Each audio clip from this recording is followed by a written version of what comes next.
সালাম আলাইকুম কাকা। ওয়ালাইকুম সালাম। কি অবস্থা ভাই? এই তো আছি। কি অবস্থা আপনার? আছি, ভালো আছি। চাকরি করো রিনি? চাকরি তো করি আর বাবা একখানা মিস্টেক হয়ে গেছে। ইয়া মনে করেন যে দোকানদার যে মালিক জি যার কাছে চাকরি দিছেন, এই দোকানদার তো মানে প্রতিদিন সকালে মানে সামনে ফল ফ্রুট বেচে তো জি সেখানে তো ফানি মারে। জি তো আমিও খেয়াল করলাম যে তো ফানি যেতে সেখানে তো মারে। তো আপনার ওই তো ভিতরে চিনির বস্তা আছে, আটার বস্তা আছে, চালের বস্তা আছে। হুম। তাই এখানে তো মনে করেন যে ফানি মারি।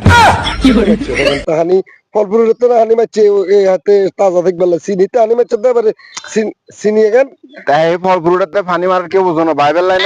তাই একটু উপকার করতে গেলাম। আমি আটা এখানে চিনি এখানে ফানি মারছে যাতে ওজনে ভাই অন হে আমার যে মারতে মারছে জানেন, বেশি মারছে। বেশি মারছে মানে অতিরিক্ত মারা মারছে। আচ্ছা, তো বেশি মারছে তো তুই তো আবার বিরাট ভুল করছে। হাতে হাফাল্লাতে মালটাতে মারছে দে, সেটা হলো একই সাবান। তুই চিনিতে মারি দিছ, তুই না বুঝি এত উপকার করর। মানে চিনির বস্তাতে হানি 2-3 বালতি ঢালি দিছ, হ্যাঁ হ্যাঁ তো হাতে তো কোনো বস্তা আছে চিনি নেই, তো হাতে মারছে কিনবো তোমারে।